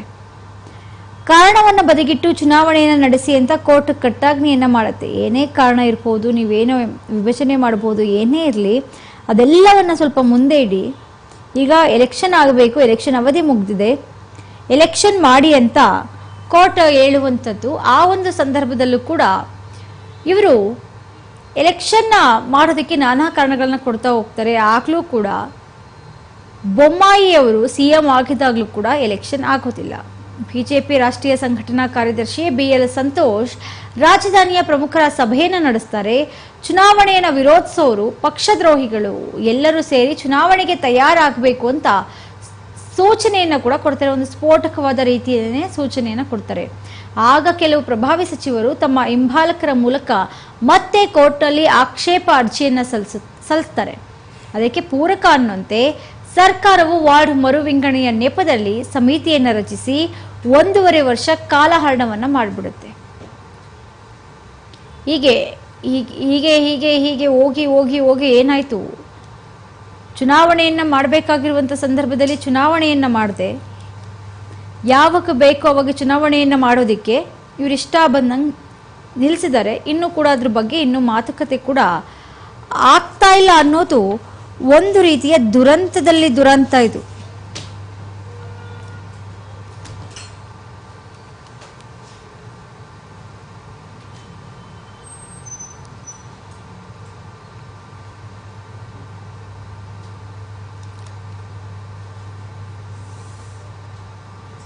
ಇನ್ನು ಏನು ಇವಾಗ ಕಾಂಗ್ರೆಸ್ ಸರ್ಕಾರ ಅಧಿಕಾರದಲ್ಲಿದೆ, 2020ರಲ್ಲಿ BBMP ಚುನಾವಣೆ ಆಗಬೇಕಾಗಿತ್ತು, ಆಗಲಿಲ್ಲ. ಈಗಾಗಲೇ 2025 ಬಂತು, ಇನ್ನೂ ಕೂಡ ಚುನಾವಣೆಯ ಬಗ್ಗೆ ಕಾಂಗ್ರೆಸ್ ಸರ್ಕಾರ ಮಾತಾಡ್ತಾ ಇಲ್ಲ. ಇನ್ನೂ ಕೂಡ ವಾರ್ಡ್ಗಳನ್ನು ವಿಸ್ತರಣೆ ಮಾಡುವಂಥ ನಿಟ್ಟಿನಲ್ಲೇ ಯೋಚನೆಯನ್ನು ಮಾಡ್ತಾ ಇದೆ. BJPಯವರಿದ್ರೂ ಮಾಡಲಿಲ್ಲ ಅನ್ನೋದು ಒಂದು ಮಾತು. ಇದೀಗ BJP ಅಧಿಕಾರದಲ್ಲಿಲ್ಲ, ಅಧಿಕಾರದಲ್ಲಿರುವಂಥದ್ದು ಕಾಂಗ್ರೆಸ್ ಪಕ್ಷ. ಇವಾಗ ಕಾಂಗ್ರೆಸ್ ಪಕ್ಷನೇ ಅದ್ರ ಬಗ್ಗೆ ಯೋಚನೆ ಮಾಡಬೇಕು. ಯಾಕಂದರೆ ಪ್ರತಿನಿತ್ಯ ಒಂದಲ್ಲ ಒಂದು ಸಮಸ್ಯೆಗಳು ಪ್ರತಿಯೊಂದು ಏರಿಯಾದಲ್ಲೂ ಪ್ರತಿಯೊಂದು ವಾರ್ಡಲ್ಲೂ ಹೆಚ್ಚಾಗ್ತಲೇ ಹೋಗ್ತಾ ಇದೆ. ಅದರಲ್ಲೂ ಕುಡಿಯೋ ನೀರಿನ ಸಮಸ್ಯೆ ಬಹಳ ಆಗ್ತಾ ಇದೆ, ರಸ್ತೆಗಳ ಸಮಸ್ಯೆ ಬಹಳ ಇದೆ. ಅಲ್ಲಲ್ಲಿ ಗುಂಡಿ ಬಿದ್ದಿರೋದಾಗಿರ್ಬೋದು, ಮಳೆ ಬಂದರೆ ಸಾಕು ಗುಂಡಿಲೆಲ್ಲ ನೀರು ತುಂಬಿಕೊಳ್ಳುತ್ತೆ, ರಸ್ತೆಯಲ್ಲಿ ಓಡಾಡುವಂಥವ್ರಿಗೆ ಅದು ತುಂಬ ತೊಂದರೆ ಆಗುತ್ತೆ, ಅದರಿಂದ ಅಪಾಯ ಮಾಡ್ಕೊಂಡಿರೋರು ಕೂಡ ಇದ್ದಾರೆ. ಈ ರೀತಿಯಾಗಿರುವಂಥ ಎಲ್ಲ ಸಮಸ್ಯೆಗಳಿಗೆ ಪ್ರತಿಯೊಂದು ಸಮಸ್ಯೆಯಲ್ಲೂ ಕೂಡ ಯಾವ ಒಬ್ಬ ಸಾಮಾನ್ಯ ಮನುಷ್ಯ ಹೋಗಿ ಪ್ರತಿ ಬಾರಿಯೂ ಶಾಸಕರನ್ನ ಭೇಟಿಯಾಗಿ ಸಮಸ್ಯೆಗಳನ್ನ ಹೇಳೋದಕ್ಕೆ ಸಾಧ್ಯ ಇಲ್ಲ. ಅದಕ್ಕೆ ಸಂಬಂಧಪಟ್ಟಂತ ಅಧಿಕಾರಿಗಳಿದ್ರೆ ಅವ್ರ ಹತ್ರ ಹೇಳಿ ಅವ್ರ ಕೆಲಸವನ್ನ ತಗೋಬಹುದು. ಆ ಒಂದು ನಿಟ್ಟಿನಲ್ಲಿ ಈ ಒಂದು 2025ರಲ್ಲಾದರೂ ಕಾಂಗ್ರೆಸ್ ಪಕ್ಷ BBMP ಚುನಾವಣೆಯನ್ನು ನಡೆಸಿ ಸಾರ್ವಜನಿಕರಿಗೆ ಸ್ವಲ್ಪ ಅನುಕೂಲವನ್ನ ಮಾಡಿಕೊಡ್ಬೇಕು. ಯಾಕಂದ್ರೆ ಅವರ ಸಮಸ್ಯೆ ಏನು, ಇವಾಗ ನಾನು ಆಗಲೇ ಹೇಳ್ದಂಗೆ ಕುಡಿಯುವ ನೀರಿನ ಸಮಸ್ಯೆ, ಕೆಲವೊಂದು ಕಡೆ ಕಾವೇರಿ ನೀರು ಏನು ಬರ್ತೀವಿ ಅಂತ ಹೇಳಿದ್ರು, ಕೆಲವೊಂದು ಕಡೆ ಇನ್ನೂ ಕೂಡ ಕಾವೇರಿ ನೀರು ತಲುಪಿಲ್ಲ ಅನ್ನುವಂಥ ದೂರುಗಳು ಕೂಡ ಇದೆ. ಕಸ ವಿಲೇವಾರಿ ಆಗ್ತಾ ಇಲ್ಲ, ಕಸಗಳೆಲ್ಲ ಅಲ್ಲೇ ಇದೆ ಎನ್ನುವಂದಷ್ಟು ಕಂಪ್ಲೇಂಟ್ ಇದೆ. ಎಲೆಕ್ಟ್ರಿಸಿಟಿ ತೊಂದರೆ ಆಗ್ತಾ ಇದೆ ಎನ್ನುವಂಥದ್ದಿದೆ. ಹೀಗೆ ನಾನಾ ಸಮಸ್ಯೆಗಳೇನಿದೆ ಆ ಎಲ್ಲ ಸಮಸ್ಯೆಗಳನ್ನ ಪ್ರತಿನಿತ್ಯ ಒಂದೊಂದು ಹೊಸ ಸಮಸ್ಯೆಗಳು ಉದ್ಭವ ಆಗ್ತಾ ಇರುತ್ತೆ. ಆ ಎಲ್ಲ ಸಮಸ್ಯೆಗಳನ್ನ ಪ್ರತಿನಿತ್ಯ ಸಾರ್ವಜನಿಕರು ಹೋಗಿ ಅವರ ಕೆಲಸ ಕಾರ್ಯವನ್ನೆಲ್ಲ ಬಿಟ್ಟು ಶಾಸಕರನ್ನ ಭೇಟಿ ಆಗೋದಿಕ್ಕಾಗಲ್ಲ. ಒಂದ್ ವೇಳೆ ಭೇಟಿ ಆದ್ರೂ ಅವರ ಸಮಯಕ್ಕೆ ಶಾಸಕರು ಸಿಗಲ್ಲ. ಹೀಗೆ ಏನೇನು ತೊಂದರೆ ಇದೆ ಅದೆಲ್ಲವನ್ನು ಒಂದು ಕ್ಷಣ ಅವಲೋಕಿಸಿ ನಮ್ಮ ಸರ್ಕಾರದವರು ಆದಷ್ಟು ಬೇಗ BBMP ಚುನಾವಣೆಯನ್ನ ಮಾಡಿದ್ರೆ ಒಳ್ಳೆಯದು ಅನ್ನೋದು ನಮ್ಮ ಅನಿಸಿಕೆ. ಜೊತೆಗೆ ಇಡೀ ಒಂದು ಆಕ್ರೋಶಕ್ಕೆ, ಸಾರ್ವಜನಿಕರ ಆಕ್ರೋಶಕ್ಕೆ ಕಾರಣವಾಗಿರೋದು ಕೂಡ ಇದೆ. BBMP ಚುನಾವಣೆಯನ್ನು ಸರ್ಕಾರ ಮಾಡ್ತಾ ಇಲ್ಲ, ಆದಷ್ಟು ಬೇಗ BBMP ಚುನಾವಣೆಯನ್ನು ಮಾಡಿ ಪ್ರತಿಯೊಂದು ವಾರ್ಡಲ್ಲೂ ಚುನಾವಣೆ ಮಾಡಿ ಅಧಿಕಾರಿಗಳಿದ್ರೆ ನಾವು ಅವ್ರ ಹತ್ರ ಕೇಳಿ ಕೆಲಸವನ್ನ ತಗೋತೀವಿ ಅನ್ನೋದು ಸಾರ್ವಜನಿಕರ ಆಕ್ರೋಶ, ಅವರ ಅಭಿಪ್ರಾಯ. ಹಾಗಾಗಿ ಆದಷ್ಟು ಬೇಗ 2025ರಲ್ಲಾದರೂ ಅದ್ರ ಬಗ್ಗೆ ಒಂದು ಸ್ವಲ್ಪ ಮಾತುಕತೆನಾದರೂ ಆಡಿ, ಯಾವಾಗ ಚುನಾವಣೆ ಮಾಡ್ತೀರಾ ಏನು, ಆ ಒಂದಷ್ಟು ಅಂಶಗಳನ್ನಾದರೂ ಕೊಟ್ಟರೆ ಒಂದು ಸ್ವಲ್ಪ ಸಾರ್ವಜನಿಕರಿಗೆ ಸಮಾಧಾನ ಆದರೂ ಆಗುತ್ತೆ. ಇಲ್ಲಾಂದರೆ ಪ್ರತಿನಿತ್ಯ ಅದು ಸರಿ ಇಲ್ಲ ಇದು ಸರಿ ಇಲ್ಲ ಅಂತ ಹೇಳಿ ಪಾಪ ಅವರು ಆ ಒಂದು ಗುಂಗಲ್ಲೇ ಇರಬೇಕಾಗುತ್ತೆ. ಬೆಂಗಳೂರಂತ ಬೃಹತ್ ನಗರದಲ್ಲಿ ಈ ರೀತಿಯಾಗಿ ಸಮಸ್ಯೆಗಳಾದ್ರೆ ಇನ್ನು ಹಳ್ಳಿಗಳಲ್ಲಿ ಸಮಸ್ಯೆ ಆದರೆ ಕೇಳೋರು ಯಾರು? ಇದೆಲ್ಲವನ್ನ ಕೂಡ ಯೋಚನೆ ಮಾಡಬೇಕಾಗುತ್ತೆ ನಮ್ಮ ಸರ್ಕಾರದವರು. ಎಸ್, ಇದು ಮಯೂರ ಅಭಿಯಾನದ BBMP ಚುನಾವಣೆ ಚಿತಾವಣೆ ಯಾವಾಗ ಅನ್ನೋ ಒಂದು ಕಾರ್ಯಕ್ರಮ ಆಗಿತ್ತು. ಆದಷ್ಟು ಬೇಗ ನಾವು ಇದ್ರ ಮೂಲಕ ಕೇಳ್ಕೊಳ್ಳೋದು ಒಂದೇ, ಆದಷ್ಟು ಬೇಗ ಚುನಾವಣೆ ಮಾಡುವಂಥ ನಿಟ್ಟಿನಲ್ಲಿ ಸರ್ಕಾರ ಯೋಜನೆಗಳನ್ನು ರೂಪಿಸಬೇಕು. ಅವರು ವಾರ್ಡ್ ವಿಂಗಡಣೆ ಏನೇ ಇದ್ರೂ ಕೂಡ ಚುನಾವಣೆ ಆದ ನಂತರ ನೆಕ್ಸ್ಟ್ ಇನ್ನೊಂದ್ಸಲ ಚುನಾವಣೆ ಬರೋದ್ರೊಳಗಡೆ ಅವರ ಕೆಲಸ ಕಾರ್ಯಗಳನ್ನು ಮುಗಿಸ್ಕೊಳ್ಳಿ. ಇವಾಗ ಆದಷ್ಟು ಬೇಗ ಚುನಾವಣೆ ಮಾಡಲಿ ಅನ್ನೋದು ನಮ್ಮ ಒಂದು ಆಶಯ. ಇದಾಗಿತ್ತು BBMP ಚುನಾವಣೆ ಚಿತಾವಣೆ. ಮತ್ತೆ ಮತ್ತೊಂದು ವಿಷಯದೊಂದಿಗೆ ನಾನು ನಿಮ್ಮನ್ನ ಭೇಟಿಯಾಗ್ತೀನಿ. ಅಲ್ಲಿವರೆಗೂ ನೋಡ್ತಾ ಇರಿ ಮಯೂರ ಟಿವಿ, ನಿಖರ ಸುದ್ದಿ, ಪ್ರಖರ ವರದಿ.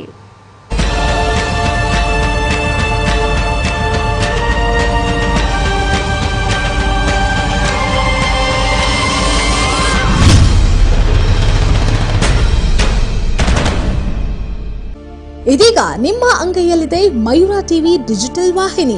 ಹೆಚ್ಚಿನ ವಿಶೇಷತೆಗಳಿಗಾಗಿ ಸಬ್ಸ್ಕ್ರೈಬ್ ಮಾಡಿ, ಶೇರ್, ಲೈಕ್, ಕಮೆಂಟ್ ಹಾಗೆ ಫಾಲೋ ಮಾಡೋದ್ರ ಮೂಲಕ ಪ್ರೀತಿ ಹಾಗೂ ಪ್ರೋತ್ಸಾಹ ನೀಡಿ.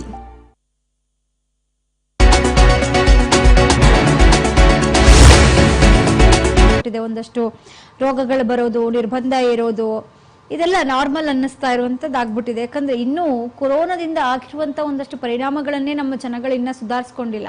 ಆಗಿರುವಾಗಲೇ ಮತ್ತೆ ಇದ್ಯಾವುದೋ ಒಂದು HMPV ಅನ್ನುವಂಥದ್ದು ಅವ್ರು ಹೇಳ್ತಾ ಇರುವಂತದ್ದು. ಇದು ಡಿಸೆಂಬರ್ ಮಧ್ಯದಿಂದನೇ ಚೀನಾದಲ್ಲಿ ಕಂಡಿರುವಂತದ್ದು. ಈಗ ಭಾರತದಲ್ಲೂ